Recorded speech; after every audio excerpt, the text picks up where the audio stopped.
Hey YouTube, what's going on? This is iTalk2, and in today's video we're covering Overwatch 2 with my third video of the day. Today we're covering over the patch notes for December 6, 2022, aka the Ramatra season. So they say Ramatra Storm's the Season 2 Battle Pass unlocking for free at level 45 or immediately for the Premium Battle Pass. As Overwatch's first tempo tank, I really hate that they keep saying that. Ramatra can change between two forms moment to moment based on what his teammates need. With the tactical training of a lethal soldier and the discipline of a devout monk, Ramatra can be your greatest asset or your worst enemy. We have a new escort map, Yep Shambali Monastery. We can explore ancient temple grounds and traverse winding village streets following the footsteps of countless Omnics, some who may be familiar to you, on the uphill trek to the Sanctum. Advance through the Battle Pass and earn rewards inspired by ancient Greece, and get ready for 3 limited time events: Winter Wonderland, Battle for Olympus, and Lunar New Year. So this season should be pretty jam-packed with a bunch of cool stuff, so very excited for that.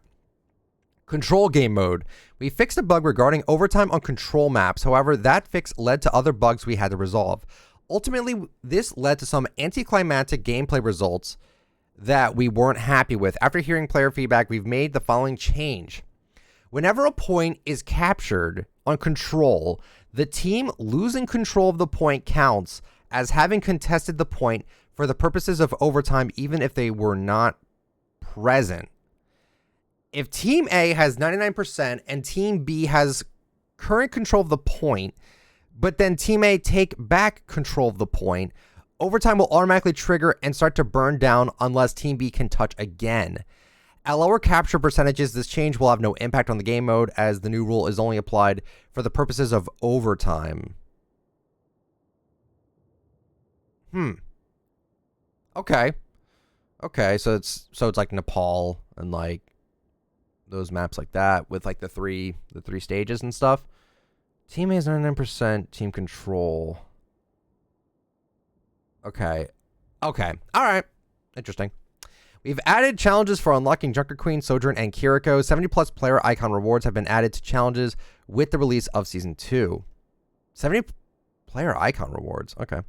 We've added a hero purchase tab to the shop. Cool. Competitive play. Season 2 competitive play begins now. Here are some updates. There are new temporary competitive title rewards for name cards based on your end of season rank. You can only earn these titles at the end of the current competitive season, and you can only use them in the season following. Oh, that's weird. So I unlocked the diamond competitor, which means if I go lower than that, I don't get that anymore. That's actually kind of an interesting idea. Heroes that aren't eligible for competitive play will have a lock in the hero gallery. Implemented a group of matchmaking enhancements to improve match quality. Thank God. Minor polish improvements to the competitive play UI flow. New hero Ramatra won't be available in competitive for 2 weeks. Cool. All right, this is what I really care about, is the hero updates. So let's go. Oh, whoa. Let's go here. We've decided to remove increased movement speed from the damage roll passive and in turn make the reload speed more significant. While the additional movement speed was a helpful indicator that the passive was active, we saw a change in speed negatively affecting the ability to aim precisely.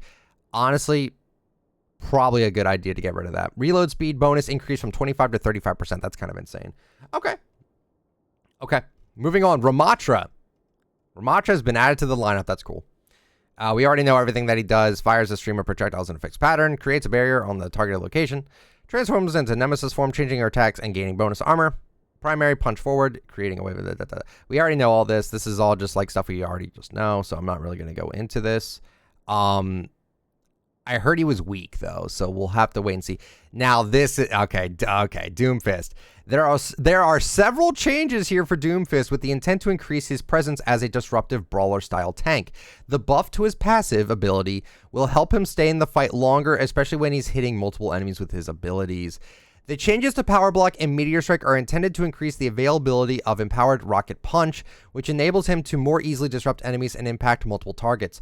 Due to gaining Empowered Rocket Punch more consistently, the stun duration and size are slightly decreased to reduce some of the frustration in playing against it. For Rocket Punch, we're shifting some of its damage away from requiring wall impacts so that it's broadly more useful regardless of where the fights are taken. Oh my God. Okay. Okay. Impact damage range increased from 1530 to 2550. Okay. Wall slam damage range reduced from 2040 to 1030. Okay. Empowered rocket punch wall slam stun duration reduced from 0.51 second to 0.25, 0.75. Non-empowered rocket punch now stuns for the minimum 0.25. Oh my god. Okay. The non-empowered rocket punch now stuns now. Okay. Okay. To the wall, of course, but still. Empowered rocket punch knockback radius reduced from 4 to 3. Minimum time before cancel option becomes available reduced from 0.25 to 0.2 or 1.2. Cooldown reduced from 4 to 3. Wait, I thought his rocket punch was always 3 seconds. This has been in since his rework, but was not mentioned. Okay. I was literally just going to say, I'm pretty confident it was 3 seconds all the time. Power block reduced from 8 to 7. Jeez. Duration increased from 2 to 2.5. Okay. Minimum damage mitigated required is now 80 instead of 90. Jeez. My god. Meteor Strike now empowers rocket punch on landing. Now Oh my god. So when he lands on the ground, his rocket punch is now powered up. Oh my god. Enemy slow duration increased from 2 to 3 seconds. At least they're not increasing its damage, even though I feel like its damage is kind of weak. Wow, that slow duration is so high. Wow. Okay. Maximum temporary health increase from 150 to 200. Temporary health gained per target hit with abilities increased from 30 to 40. Oh my god. Yeah, Doomfist is might be kind of good here. Commanding Shout is Junker Queen's primary tanking ability and utility, but the additional survivability it granted her team proved to be too powerful and needed to be tuned back significantly in a previous patch. We're looking to shift more of that survivability into Junker Queen herself by increasing the amount of her passive ability heals through dealing damage with wounds. Torso and head hit size, volume size increased 12%. Okay. Wound duration from 5 to 4.5. Ultimate cost reduced by 10%. So that's a nerf and a buff at the same time. So that's overall a buff.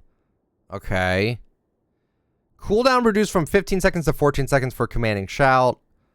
Adrenaline Rush, passive healing multiplier increase from 1 to 1.25 damage dealt by wounds.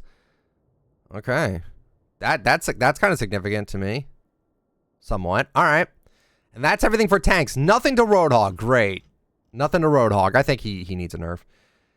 The intent for Bastion's ultimate is that player or enemy players can survive it if they are quick to react to the damage impact areas. However, it ended up being too easy to avoid the damage areas entirely. We're reducing both the amount of warning time and explosion damage so that it's more reliable in dealing damage, but it won't be as lethal the closer the target gets to the edge of the explosion range. Okay. Oh, delay before projectile drops from 1 to 0.6. Okay. Explosion damage reduced from 300 to 250. No longer deals explosive damage to self. I was wondering why it could do that. And then minimum delay between placing shots reduced by 20%. Okay, so it's all buffs. Pretty good there, except the nerf to the explosion damage, but overall it's still all buffs. Cooldown reduced from 12 to 10 seconds on his turret form. I feel like that's kind of significant. I feel like that's kind of significant. I'm not going to lie. Oh, Sojourn. Oh, hi. How are you? I really hope they really did a lot on her. Sojourn is performing well at the highest tiers of competitive play, but poorly below those tiers. Much of the perception is that she is too powerful. Seems to be driven by the reaction to dying to long range, charged headshots from a railgun, secondary fire. These changes are aimed at reducing frustrations there, with the biggest change being the reduced critical multiplier for headshots. A fully charged headshot no longer kills a full health 200 HP hero. Holy crap, that is insane. To help account for the loss of power, we're increasing the damage of her primary fire. Why? And increasing how quickly her energy charges during her ultimate. Huh. Energy delay before draining reduced from 8 to 5. Thank God. That's actually huge. That's huge. Secondary fire damage fall off starting range from 70 to 40. Critical multiplier reduced from 2 to 1.5.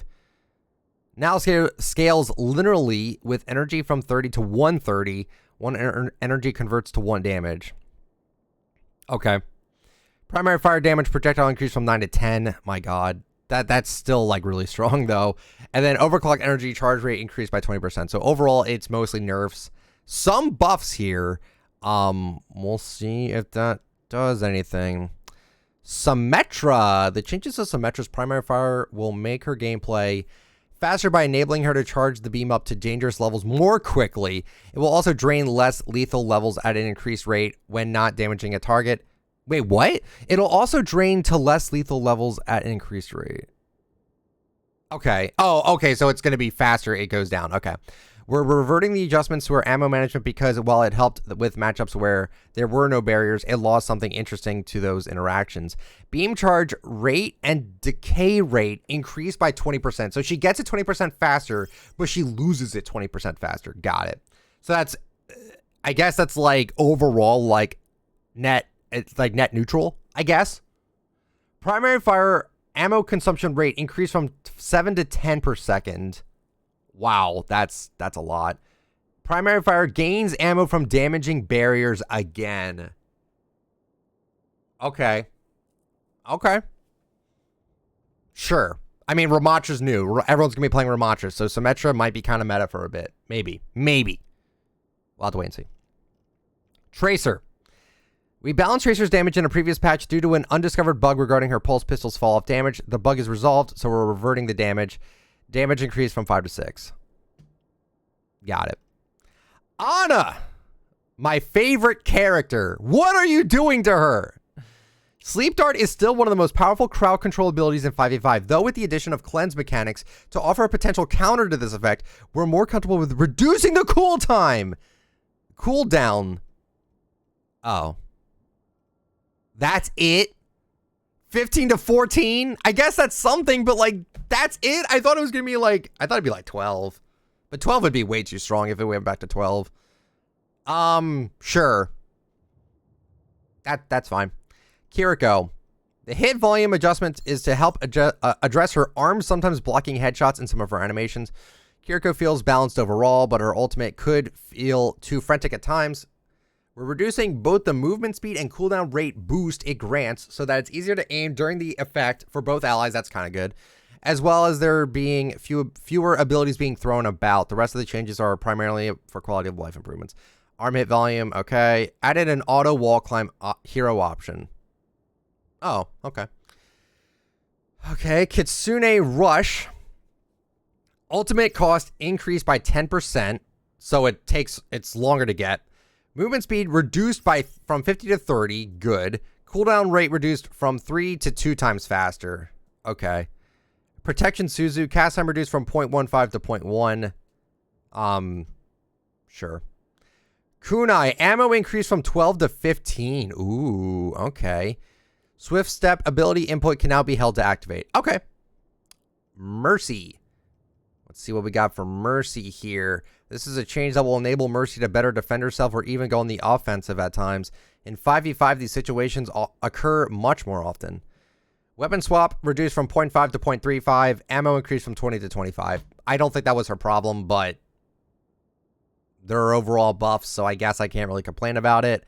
I still don't know if her healing should go back to 60 a second or not. And I also think they need to make it so when she ults, she maintains the beam connection, because that is kind of a big deal in some circumstances. I wish they would just give us that. That would be nice, but we'll see. Season 2 map pools. Push. New Queen Street morning, Coliseo evening, and then Esperanza morning. So new weather here. Blizzard World is back with Overcast. I saw it. Looks cool. Eichenwald evening, Kings Row evening, Midtown morning, Paraseo morning. Escort, I forgot we got a new map too. Dorado evening, Junkertown morning, Circuit Royale, they misspelled, they didn't capitalize the Royale. Night, Rialto morning, Route 66 night still. It's Route 66 is still at night, jeez. And Shambhala Monastery is at night. Control, Busan at night, Ilios at evening, Lijiang Tower at dawn. This would look nice. Nepal evening, and then Oasis morning. Cool there. Cool. Some bugs here. Cause Roadhog's breaths to not be audible when viewing some animations. Some players in competitive challenge progress. Result in an issue where several products are going to be unlocked from the hero gallery. Fix an issue with the lifesaver challenge not counting Mercy's Resurrect as a save. Resolved an issue with purchases not immediately showing up at the purchase. Fix a bug with Torbjorn and Symmetra's turrets displaying hostile red overlays in deathmatch for the player that placed them. I remember seeing that. I was wondering what that was about. Fix an area of the map that a player could get stuck. Fix geometry that allowed some players to contest undetected. I think I know what they were referencing. Wait. I think I know what they're referencing here. Fix pillars and sanctum. Fix lighting issues in the map. Thank you for fixing the Torbjorn turret spot there. Jump shells contested. Rio allowed some players to get inside the payload. Thank you. Fix lighting issues for 66. Okay. New Queen Street. Sure. All right. Heroes no longer take damage from their own abilities if they're on the other side of a friendly barrier. Okay. Fix an issue with the damage passive where sometimes a double reload animation could occur. That would happen a lot, actually. Result in an issue with some skins being the wrong props in the flashbang victory pose. Doomfist fix an issue with power block. Reduce the damage from some areas of effect abilities. Meteor Strike no longer detect Sombra if the targeting reticle gets near her. Oh. I didn't even know that. That's interesting. Fix a bug that allowed players to self-destruct during their mech's destruction while hacked. Jagged Blade can no longer be recalled while slept, stunned, hacked, or frozen. Ensure the blade being consumed by friendly abilities. Okay, Jagged Blade now takes a curved trajectory on return. Okay. Guardian Angel now correctly resets its cooldown if Valkyrie is used. Guardian Angel cancel boost is now disabled. Okay. While she's stunned. Okay. Junkrat's Trap no longer displays at chest height in first person when using Fade. Huh. Fix a bug that reduced ult cost. Fix a bug that reduced the ult cost of Rocket Barrage. That was a bug? Because good, she got it too much. She needed that nerf, so I'm glad that was... I didn't know that was a bug. Issue where Soldier 7 is unable to critically hit max range enemies during tactical visor. Fix a bug that results in all voice actors being cut out when taking the teleporter. Fix a bug causing the Pearl's pistol damage fall off. Thank you.